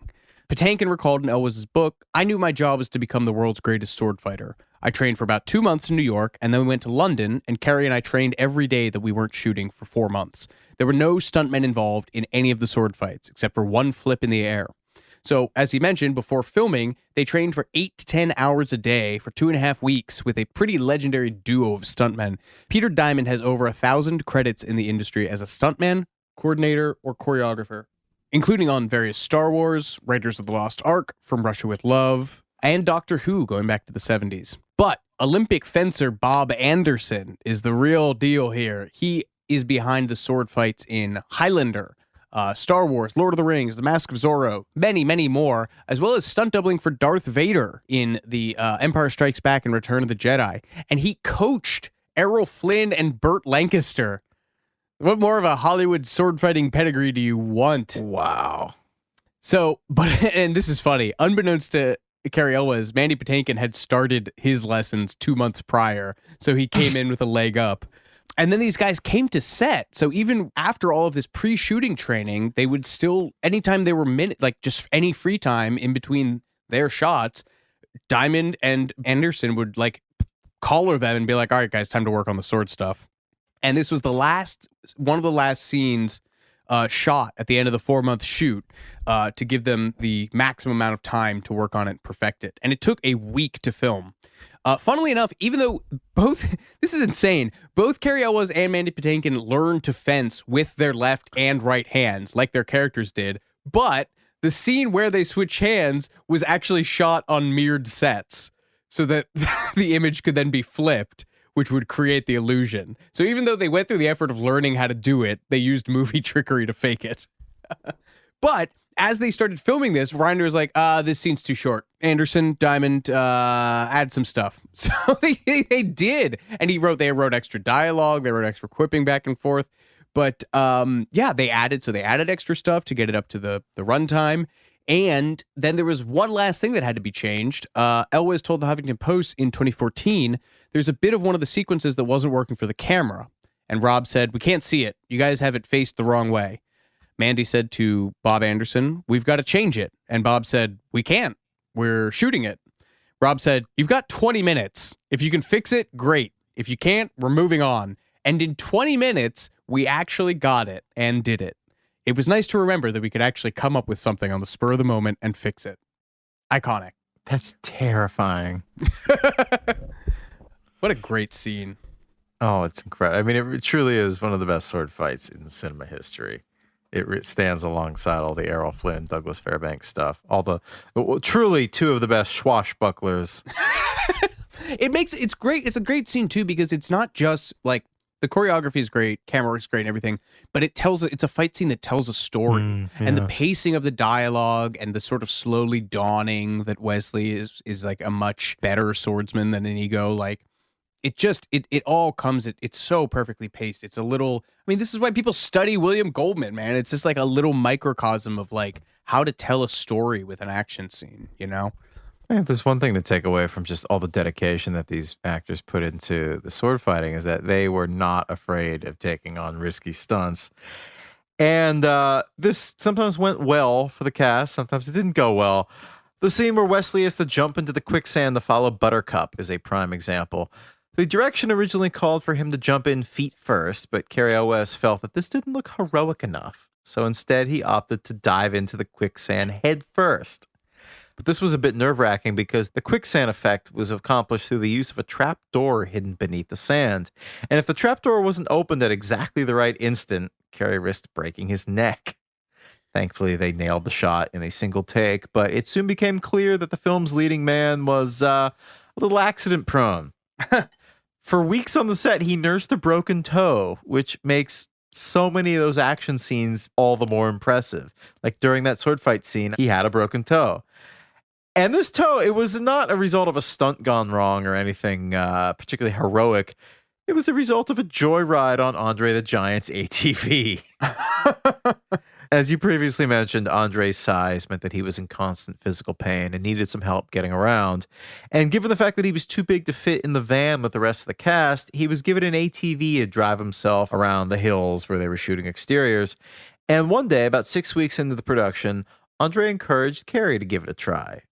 I mean, if Andre the Giant rolls up next to you on an ATV and welcomes you to try his four-wheeler, you're going to try it. I mean, that's just how it goes. As Carey recalled, one day Andre pulled up to me with his ATV and said, "You want to try it, don't you?" "I can't. I've never tried it before." "You know you want to. It's so much fun." He's already drunk. Yeah. Carey got on and he said, "I put the thing into gear and I literally went over a rock and my toe got caught between a rock and the clutch and bent it back all the way. I knew I broke it instantly." And unfortunately, he still had to shoot a scene where he was running, not to mention the sword fighting scenes, both of which are very hard to do with a broken toe. And he did his best to hide the injury from Rob Reiner because not only was it still in the early stages of production and he was frightened of being replaced, he was also just embarrassed. He called it the most cringeworthy moment of my life. You can't have a hopping Dread Pirate Roberts. And when Rob Reiner ultimately did find out about it, it was one of those cases of not being mad, just disappointed. Carey recalled it as a, quote, valuable lesson in telling the truth. He'd say, "When Rob found out, he was upset that I hadn't told him. I said, I was afraid you'd fire me." And he said something very sweet to me. He said, "Don't be silly, Carey. I wouldn't fire you. You're the only person who could play Westley." And that really boosted my spirit. Then he asked, "Can you walk?" And I said, "Yeah." And he said, "Can you run?" And I said, "It'll be an interesting interpretive dance." And there are little moments in the film when you notice him hopping and limping. But shockingly, he filmed that sword fight with Mandy Patinkin with a broken toe. He later explained, "In a strange way, I think the broken toe actually helped because I had to focus more on the movements in my arms and learn how to become proficient, more proficient than I probably would have been if I hadn't broken my toe, at being left-handed because I had just had to focus on the sword fighting itself." But Carey would sustain another injury on the set, this time when the cameras were rolling, and it occurred during the scene where Westley recognizes Count Rugen, played by Christopher Guest, as the evil six-fingered man. And in the script, the Count is supposed to knock Westley unconscious with the butt of his sword, and Christopher Guest, understandably, didn't want to hit his fellow actor on the head with the butt of his sword, but his reluctance made the take seem a little bland. So eventually, Carey, who again is the man who dove headfirst into quicksand, suggested that Christopher Guest just hit him for real. And Christopher Guest complied a little too well, and Carey was knocked unconscious. That's the take they used in the film? Yep. That's crazy. It's so nuts. As he wrote in his book, As You Wish, Inconceivable Tales from the Making of the Princess Bride. I just want to plug this guy's book because he's so nice and he deserves it. Christopher Guest swung the heavy sword down towards my head. However, as fate would have it, it landed just a touch harder than either of us anticipated. And that, folks, was the last thing I remember from that day's shoot. In the script, Bill Goldman's stage directions from the end of the scene state, "The screen goes black. In the darkness, frightening sounds." Which is precisely what happened. I woke up in the emergency room, still in costume, to the frightening sound of stitches being sewn into my skull. From the same doctor, no less, who had treated me only weeks earlier for my broken toe. I remember him saying to me after I came in, "Well, Zorro, you seem to be a little accident prone, don't you?" And of course, Christopher Guest felt absolutely terrible about the whole thing, even though I kept telling him it wasn't his fault. It was my dumb idea. But you know what? That particular take was the one that ended up in the film. So when you see Westley fall to the ground and pass out, that's not acting. That's an overzealous actor actually losing consciousness. Good for him. Christopher Guest had bad luck with swords during the making of The Princess Bride. He tells the story of going horseback riding in his costume for the film, and the horse just seemed to go completely wild and lose control. Took off, nearly running headfirst into a wall. And it took them a little while, but they realized that the scabbard of Chris's sword was whacking the horse on its side, almost like a spur. So it was giving it the message to just go faster all the time. And that led to it just going out of control. Which is scary. Have you ever gone on a horse? No. Really? No. Oh. No, I don't trust them. Yeah. I don't know what they're planning. Small hands. No, it's just, just grew up hearing how Christopher Reeve was a f***ing Superman. Yeah. He wound up in a wheelchair because of a damn horse. So I was like, that's enough for me. They can take out Superman. I'm not even Batman. As you meditate on that, we'll be right back with more Too Much Information after these messages.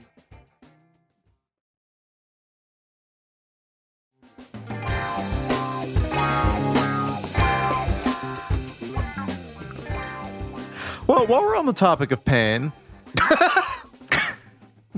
transition. We have to talk about the machine, the torture device that leaves Westley mostly dead. It took Count Rugen half a lifetime to invent it. And for those who don't remember, the machine sucks away a year of life from the person based on the number of levels that the machine is set to, like digital media. Poor Westley has the machine. Question. Yes. So is he back to his normal amount of life now that he's been resurrected? Or he just got the resurrection, but now he's still going to die in like a year? That's a great plot hole. How do we think that works? You know what? It's been so long since I've seen the whole movie. Well, cranking it up to 50 kills him, right? But then they bring him, leaves him almost dead. Mostly dead. So mostly dead. So yeah. So when he comes back to life, then is he back to full? Is he back to full? Is he back to pre-machine strength, or is he just back to the brink of like being alive at the threshold, and now he has like 2 years to live or something? Great questions. I don't know. Goldman. Jamie, can we get Bill Goldman on the phone? Jamie, do you have a Ouija board? Give us a glass and a Ouija board. I need an old priest and a young priest. That's a good plot hole. Huh. Yeah. Tweeted us. So this machine that leaves Westley mostly dead was actually built for a whole other movie. It was built for 1983's Never Say Never Again, a movie in which Sean Connery reprises his role as James Bond. But now we're gonna have a little James Bond corner moment here. Note how I didn't say that it was a Bond film. Due to not particularly interesting legal particularities, Never Say Never Again wasn't made by Eon Productions, which is the company that produces the official Bond movies. So Never Say Never Again isn't considered Bond canon. In fact, it's basically a remake of the 1966 Sean Connery Bond movie Thunderball. But the toupee that Sean Connery wears in Never Say Never Again was rumored to be one of the most expensive hair pieces ever made at the time. I'm having a hard time $6 running that number down. But I definitely remember hearing that. And I also didn't realize until this very morning that Sean Connery wore a hairpiece in every Bond movie post Goldfinger. And there's I didn't know that. I did not know that. There's a whole blog dedicated to the topic that I discovered this morning called Sean Connery's Hairpiece Page. So what was it built for in that movie? Some kind of Bond villain torture device, and they decided not to use it. It was rejected for some reason. I don't know why. And it wound up getting reused in The Princess Bride, which is wild. I mean, again, Princess Bride was shot in Shepperton Studios in England, which is where a lot of the Bond stuff was done. So it kind of makes sense. The machine in The Princess Bride was operated by the character known as the Albino, played by British comedian Mel Smith. And he didn't have a good time making this movie. Kind of, now that I think about it, I think the only person who didn't have a good time making this movie. The role required him to wear colored contact lenses, and unfortunately, he and the costume folks belatedly learned that he was allergic to the lens solution for his contacts. Oof. And as a result, he was in agony during the production and reportedly never watched the finished movie ever because he couldn't bear the memory. Yeah, he had poison poured into his eyes all day. Yeah, I mean, very Clockwork Orange. So that is sad. Heigl, Tell us a fun story. Take us to a different corner. Take us to a different place. Another corner of TMI, the TMI world we're inaugurating, called Andre the Giant's Farts. Giant farts. Tweeted us at. Yeah. My least favorite John Coltrane deep cut is giant farts.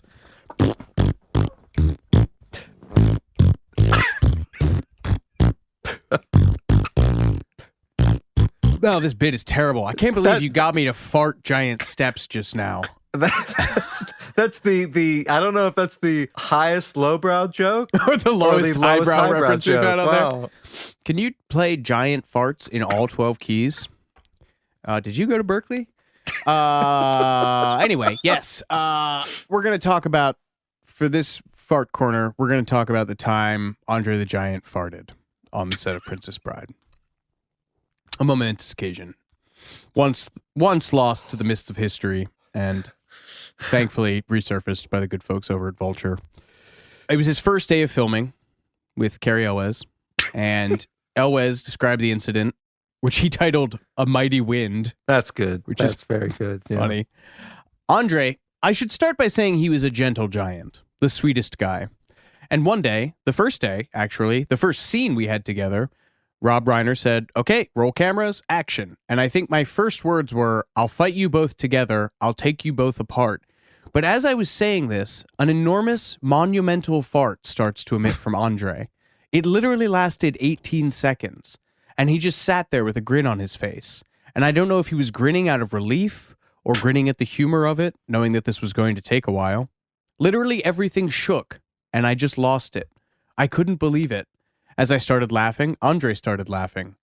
And at the end of the day, I apologized to Andre for laughing at his fart, and he said, "It was a good one." Cary dedicated 3 pages of his memoir to recounting this incident. He described the event as a veritable symphony of gastric distress that roared for more than several seconds and shook the very foundations of the wood and plaster set where we were now grabbing onto out of sheer fear. The sonic resonance was so intense, I even observed our sound man remove his headphones to protect his ears. I'm picturing like the scene in Titanic when the ship breaks in two and everyone's just like hanging on to stuff. Andre had a good sense of humor about it. You know, Cary went over to apologize, and Andre replied, "It's okay. My farts always make people laugh." This concludes Giant Farts. If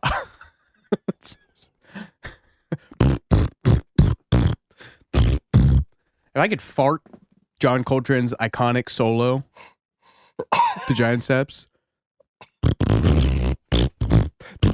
No, I can't do it. I just don't have the dexterity. Few people do. No, there's not a lot of people know that. While we're on the Jordan is rendered paralyzed by giant farts. The rodent committed to it so strongly. I couldn't get you to do the damn Inigo Montoya voice, but I got that. No, because you know what, Jordan, I that's low hanging fruit, and the listeners, they deserve more. They deserve more than that. They get giant farts. They don't get me rereading one of the most well-trodden movie lines of all time. But while we're on the topic of unsavory yet funny things, we've got to talk about the ROUSs, rodents of unusual size. They're giant rats, folks. They're just big honking rats. Rob Reiner did the vocal work for these characters, but they were actually performers inside these costumes. 50 pounds of rubber, latex, fake fur, and crime. Much like Australia, the ROUSs were filled with criminals from their inception. No, I'm exaggerating. Apologies to our Australian listeners. There was apparently police drama while the Princess Bride was filming involving the ROUS actors. You said there's 2 versions and you were unable to parse if these were separate incidences or just different tellings. I think they're separate. I'm pretty sure they're separate, which is wild. What? Hey, man. You make your living in a rat suit. That's life in the fast lane, baby. Life in the fast lane. Rob Reiner says on the day they were shooting the scene in the fire swamp where Westley wrestles the rats. That's a tongue twister. Wow, yeah. The main rat performer, the one who was, quote, good with quick movements, Are you the main rap performer who's good with quick movements? I feel No, I'm the you'd other guy. identify. Oh, you're the other No, guy. I'm the other guy. You Yeah. must be the other guy. Yeah. I'm the rat before. What's the Alec Baldwin? I'm the rat performer who's good with Does quick his job, movements. yeah. He does his job. You must be the other rat performer. I love that line so much. Southie. You must be the other guys. You must be the other rat. That was Marky Mark. Oh, that's Marky Mark. Yeah, sorry. Rob. Sorry. So the main rat performer, Rat Guy A, we'll call him. They're probably cast. They're probably named in the credits. They are not. Yeah, I think I have them somewhere. Did you protect their names? Change their names to protect the innocent? Honestly, sort of. Yeah. Okay. Well, Rat Guy A, the quick movement guy, was nowhere to be found because he was in jail after getting into a massive fight with his wife the night before and burning down the kennel that they owned. No word on whether or not it was occupied at the time. I'm guessing no. That's fucked up. Yeah, so Rob found this out and bailed the guy out of jail. And then later on, a different rat performer. How many RUSs were there? Were there just two? So there's two rat guys or three rat guys? How many rat guys on this film? How many rat guys you got? How many you need? The cigar chomping executive goes, he's like, the rat guy budget on this movie is insane. Tell Reiner he gets two rat guys. He gets one guy with quick movements, and he gets the other guy. The rat guy union is killing me. He's turning into Harvey Firestein. I feel like I lost I lost the voice that I had for him earlier. So a different rat guy performer was pulled over for speeding and tried to get out of his ticket by telling the cop that he had a big job the next morning. You can't pull me over because I got to go play this giant rat. And the cop assumed that he was drunk and speeding because he figured only a drunk guy would say something like that and booked him for drunk driving. So this concludes your rat corner. Speaking of nothing, some of the film was shot at Shepperton Studios in England, but much of the movie was filmed on location. The castle used for the film was Haddon Hall, which is not to be confused with the massive house that David Bowie and his pals rented in the early 70s. This is a different Haddon Hall. This one is a fortified country house built by William the Conqueror in 1086 for his illegitimate son, which is maybe the most English sentence you've ever had me read on this show. Yeah. It has been owned by the same family since 1597 because it's England, and has been featured in 3 versions of Jane Eyre, Pride and Prejudice, Elizabeth, and the film Lady Jane, starring Carrie Elwes, a.k.a. the role that got on The Princess Bride. They zhuzhed the exterior of the castle by adding some fake turrets to make it look a little more imposing, but they filmed most of the interior shots inside among the original medieval furniture and tapestry, which helped because, you know, as you mentioned, not a well-funded production. The location stuff is recalled fondly by the cast and crew because they all stayed at the same hotel, which made it kind of a summer camp. Jamie Lee Curtis, who is married to Christopher Guest, had a crock pot in their room, and they would cook meals for fellow cast members and eat together. Imagine having a Fish Called Wanda era Jamie Lee Curtis making you crock pot meals, man. I could just die right then and there. Chris Guest later told Entertainment Weekly, there are a lot of times when you're on a movie on location and you're kind of a loner and you stay in your room. This was an uncommonly friendly gang of people. Rob, the common through line in this is how much everyone hates English cooking, which I love English cooking. Well, you're you, buddy. Yeah. Best desserts in the world. Yeah, Sticky dessert. toffee pudding. Yeah, dessert. No, I know dessert, but these people put beans on toast. Call it breakfast. Rob Reiner hated the local food so much he had a hibachi grill installed in his hotel room so he could cook burgers and dogs for himself and the crew, making that a popular place to hang out as well. So between, you got Jamie Lee Curtis, you got Rob Reiner, and so that's your continental, your American home style. And then you got Andre the Giant driving to France and back for French food. Damn, they ate like kings. It's a great set. The movie's showdown between Inigo Montoya and Count Rugen, a.k.a. the Six-Fingered Man, takes place at Haddon Hall. And I just want to point out the fact that Christopher Guest also plays Nigel Tufnell in Spinal Tap, and he's the man whose amp famously goes to 11, and now he's playing the Six-Fingered Man. I just think that's a funny coincidence. Just because there's numbers involved? numbers Oh, that there's go, one. go There's a one number that more. exceeds. Oh, okay. Yeah. No, that's Yeah, good. right? You're right. Yeah, you're right. Yeah. Yeah, thank you. Christopher Guest kept the six-finger glove, and he was very proud that his son would show it off to his friends whenever they came over, which I think is cute. During the fight rehearsal for this climactic fight scene, Mandy Patinkin got a little carried away. As we talked about earlier, this scene had a very personal meaning for him. He wasn't just fighting the fictional movie villain, he was slaying his father's cancer. And so he was really getting into it when he accidentally stabbed Christopher Guest in the thigh, which maybe is karmic payback for Christopher Guest knocking out Cary Elwes with the butt of his sword. But yeah, Christopher Guest was pretty freaked out, and he told the fencing master who'd been training them all this time, I think Mandy's going to try to kill me when we do the take. So yeah, all that stuff I learned, I'm basically just going to throw that out and just try to defend myself now. And my favorite part about this fight scene is that Christopher Guest found himself involuntarily doing the sword sounds with his mouth as they fought. And eventually Rob Reiner was like, all right, cut. He goes over to him. Chris, it's okay. We're going to put the sounds in post. You're kind of ruining the show. I know. It's so good. It's like when, what's her name? Laura Dern is in Star Wars, and you can see her on camera making the pew pew noises when she's shooting her laser gun. Laura Dern was in Star Wars? Yeah. The most recent one. Oh. The shitty, God, you have to say the shitty medium ones and then the shitty new ones. Yeah, she's in the shitty new ones. But yeah, there's a scene where she like bursts into a room and starts firing her pistol, and you can see her lips going pew pew. I'm glad they left that and didn't like CGI, CGI her like, lips shut. Yeah, Wesley Snipes' eyes in. Wait, that was Wesley Snipes, right? That's Blade 3. Yeah, yes. He refused to open his eyes on the set, so they CGI ghastly open eyes onto his eyelids. It's so scary. I'll do Stand By Me for you if you'll do Blade for me. We'll put some time between Rob Reiner movies. We should definitely do those both. Hell yeah. We gotta do some, maybe it's not the same by me, but we gotta do some River Phoenix movie. I just think he's so interesting to me, I think. River Phoenix? Yeah, I think he's interesting. Or dead. Dead's the word I'm looking for. I was gonna say. What's interesting about him? He's pretty. No, he grew up in that weird cult with the rest of them.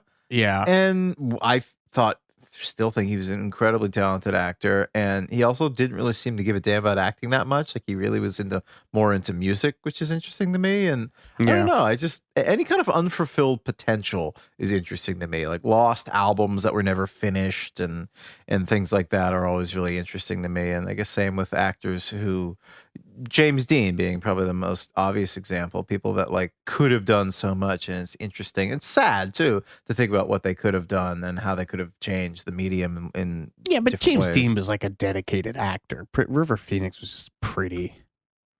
I think he was very talented. My Own Private Idaho, it's a great movie. He's got that annoying brother. Yeah, just doing the most. They did have a big family, and that was part of the reason. I mean, his backstory is just so fascinating. How like he supported his entire massive family with his acting gigs, and he had a lot on his shoulders, and I feel like you could see that in his performance. Yeah, no, I don't care. I just didn't see any of those movies, so I just I don't. Oh, Explorers is great. You never saw Explorers as a kid? Nope. Oh my God, it's incredible. It's this movie where these three kids make a spaceship out of a tilt-a-whirl that they find at a junkyard. It's so cool. Yeah, that's right. They were in the Children of God. Wasn't that the same cult that the guy from Girls was in? That I don't know. Children of God I thought got busted. Yeah, the guy from the band Girl. He was in Children of God. I did things I won't talk about just to survive. That was his pull quote.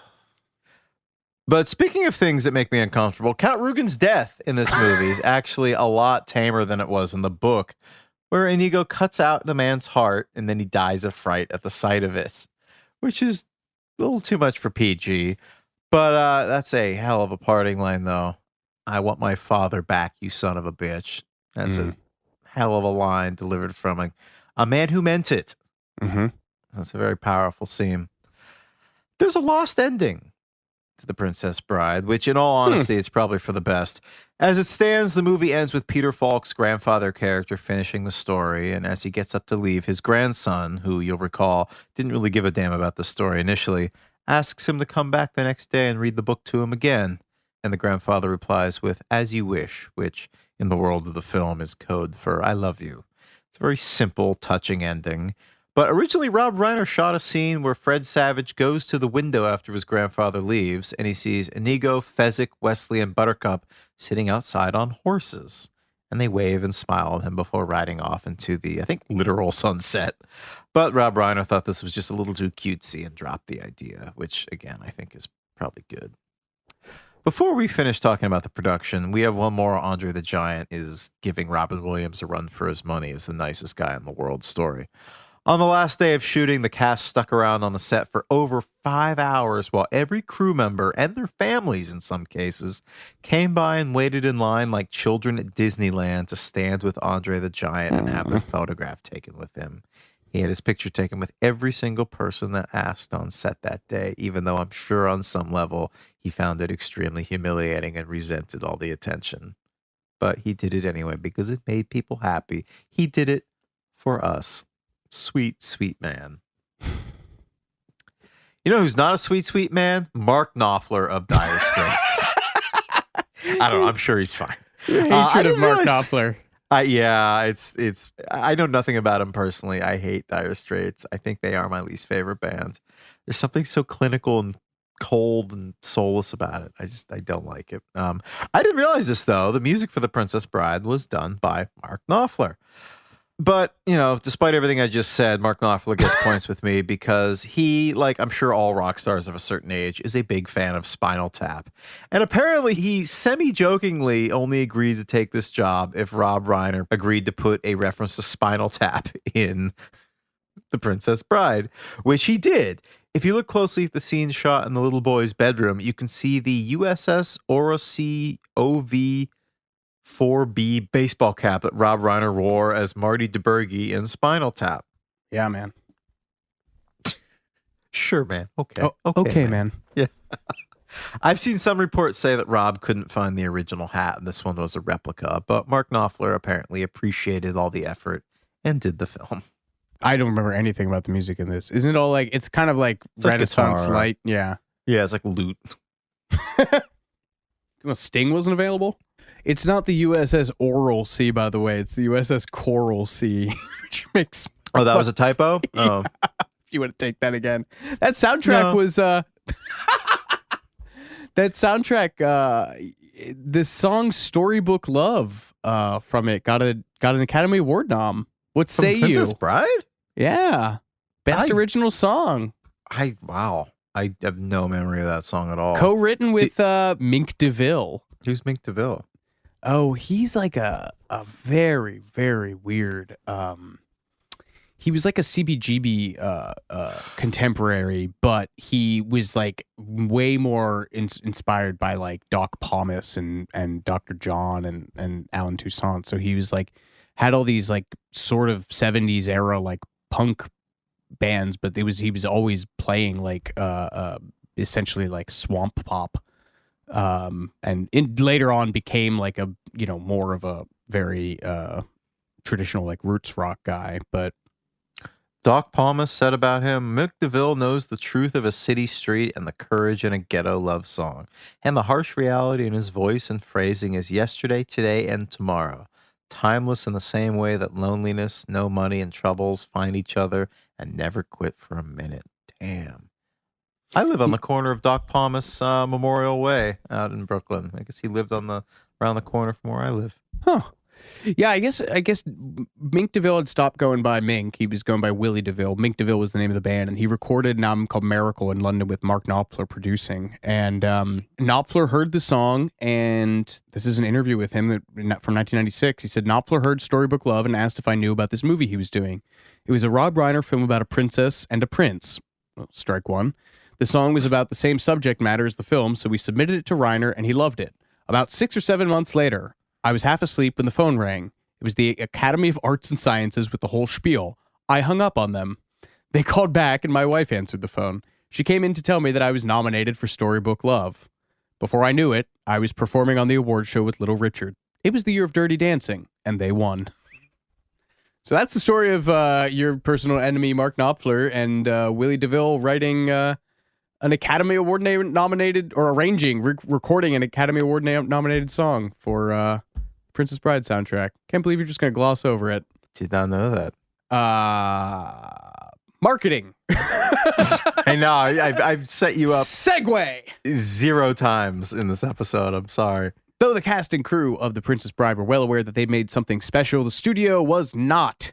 They were confused about how to market the film. To start, the title sounded like a rom-com, making it a tough sell for adult males and kids.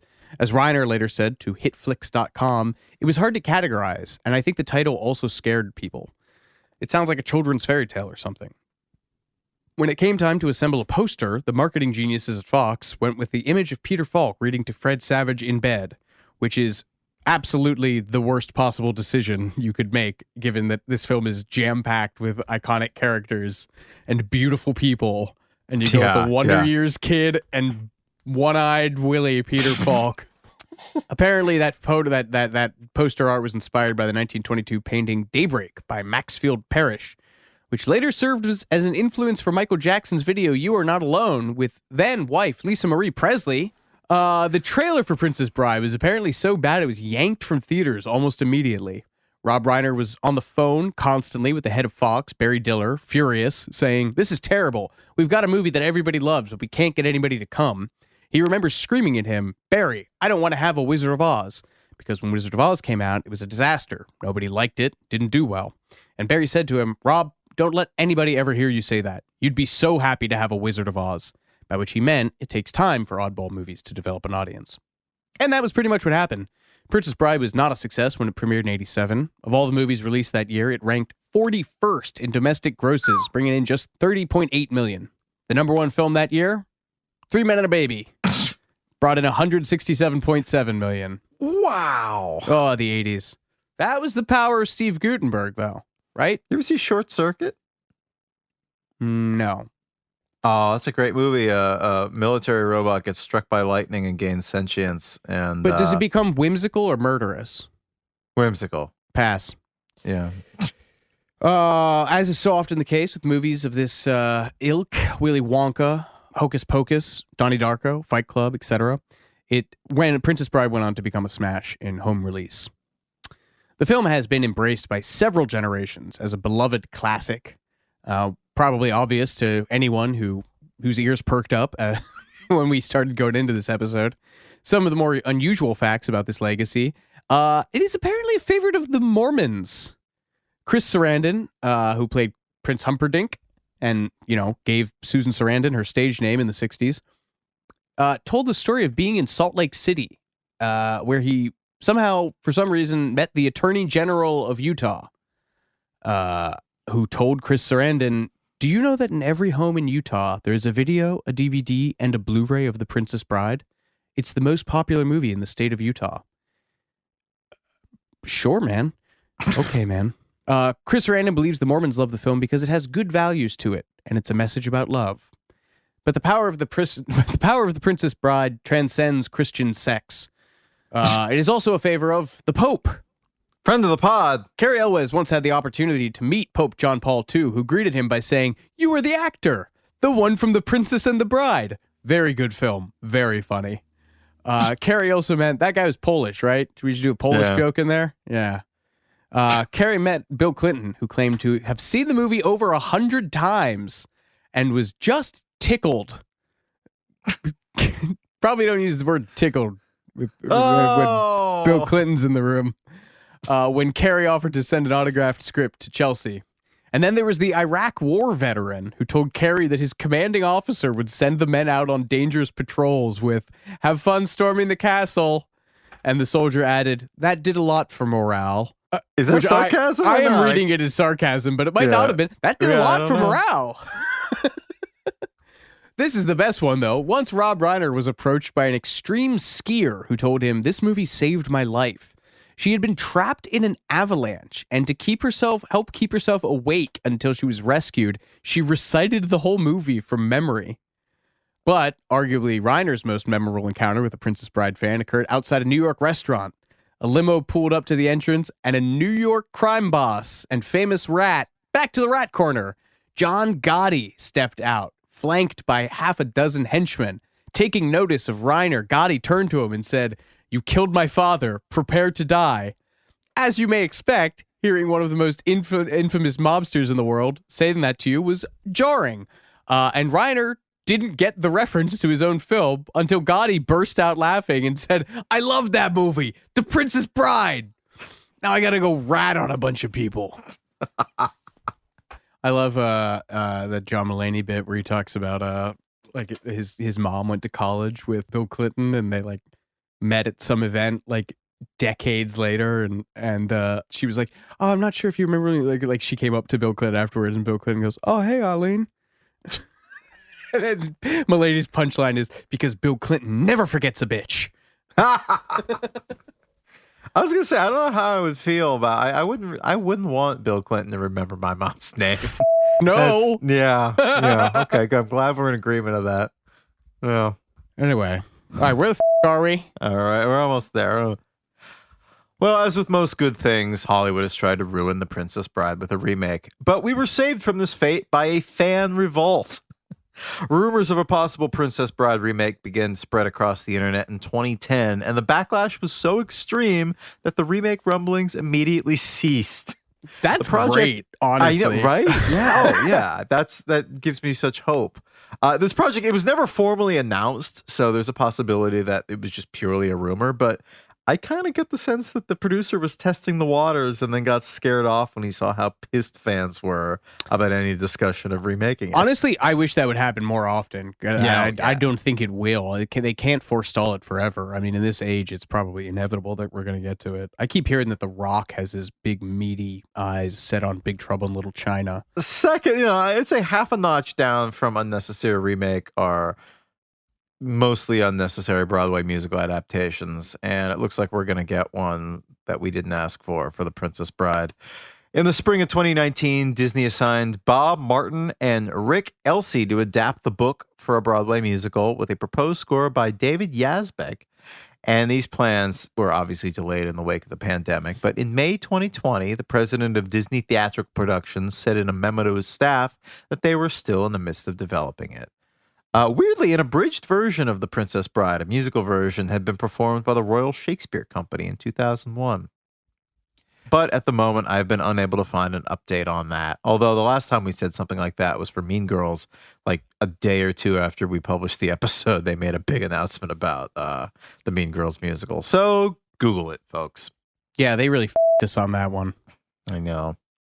And then I think the woman that had been saying kind of not nice things about Tina Fey because she felt like Tina Fey didn't appropriately credit her, the woman who wrote the book that Mean Girls is based on, I think like went big and possibly filed an actual lawsuit against her, I think. Really? Yeah, I think so. Damn, our timing is off. I just Googled this morning. Mean Girls author takes legal action against Paramount, slams Tina Fey. Yeah. Oh, all right. Studio allegedly told Wiseman that there have been no net profits from the franchise. Oh, it was the Hollywood accounting thing. Yeah. Despite spurring a Broadway musical and upcoming film remake. Oh, yeah, they're doing a remake, too. I forgot about that. Terrible. So can't while have there was nice things. We can't have nice things, no. So while there was no Princess Bride musical during the darkest days of the pandemic, we retreated to something a little different, a little more homemade. I'm referring to the fan-made recreation of The Princess Bride that was produced and sort of directed by Jason Reitman, the guy who did Juno and Up in the Air, and Thank You for Smoking. He enlisted the help of a truly insane cast of celebrities to film scenes from the movie on their phones while during lockdown, and then he assembled them together into something that loosely approximated a film. But because each of these actors only shot a few scenes, you had multiple people playing the same character. Westley is played by stars including Common, Chris Pine, and Jack Black. Some buttercups include Tiffany Haddish, Jennifer Garner, and Joe Jonas, who did a gender-swapping thing with his wife Sophie Turner, who played yet another Westley. Josh Gad plays the little boy being reluctantly read the story in bed.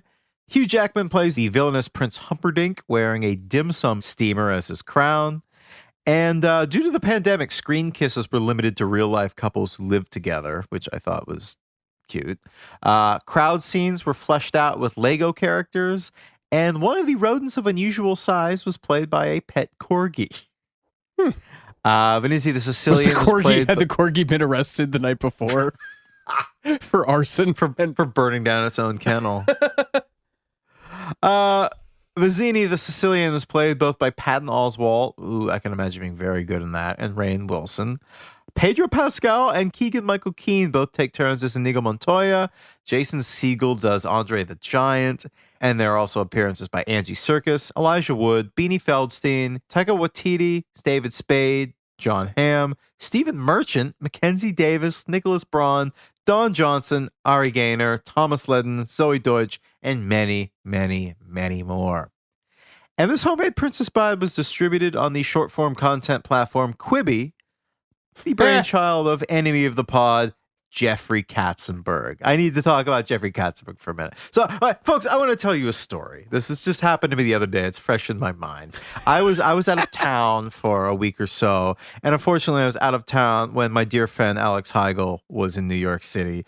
And even though I wasn't here to hang out with him, I gave him the keys to my apartment. And I returned back a few days ago, and I found two things on my kitchen counter.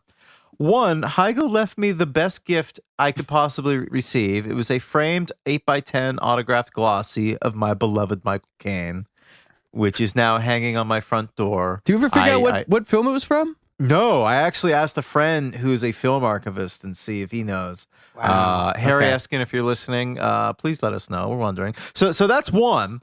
And then I go, there's a package also on my kitchen counter, and I open it, and it is an autographed 8x10 glossy of Jeffrey Katzenberg from dear friend of the pod, Phil. I won't give his last name because I don't want to embarrass him, but dear, the goodest friend of the pod, with a note saying congratulations on 100 episodes. So I had in my hands a signed autograph picture of Michael Caine and Jeffrey Katzenberg. I couldn't believe it. It was a great day for me. So now the yin and yang of your personal content universe. Yes.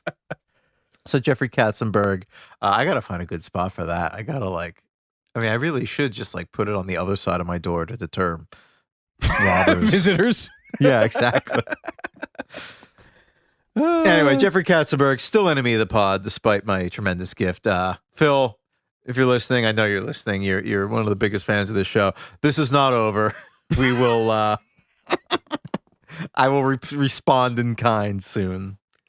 But yeah, funding this handmade Princess Bride fan remake is arguably the coolest thing Jeffrey Katzenberg has ever done. He backed the project, paid for the rights to stream it on Quibi in small chapter-sized installments, and considering this is all for charity, he made $1 million donation to the World Central Kitchen, which equals about 100,000 meals, which is wonderful. Writer William Goldman unfortunately died in 2018, but it had the full approval of his estate. Mark Knopfler permitted the use of his music. Rob Reiner not only approved of the project, he even stepped in to play the grandfather role, which is very sweet.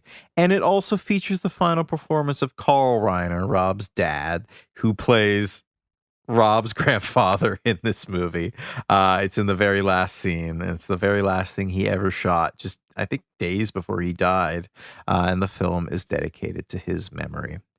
And you know what? I think that's actually a beautiful note to end on, this display of fandom crossing all sorts of generational and cultural boundaries.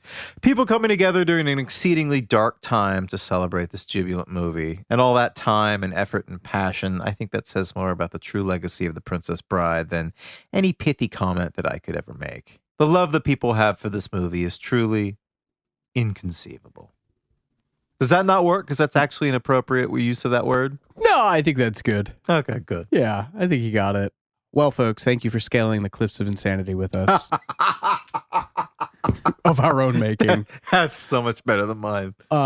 This has been Too Much Information. I'm Alex Heigl. And I'm Jordan Runtagh. We'll catch you next time.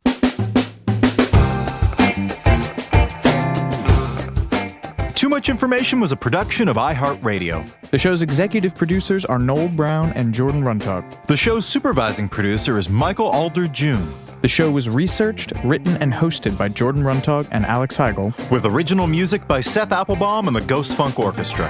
If you like what you heard, please subscribe and leave us a review. For more podcasts on iHeartRadio, visit the iHeartRadio app, Apple Podcasts, or wherever you listen to your favorite shows.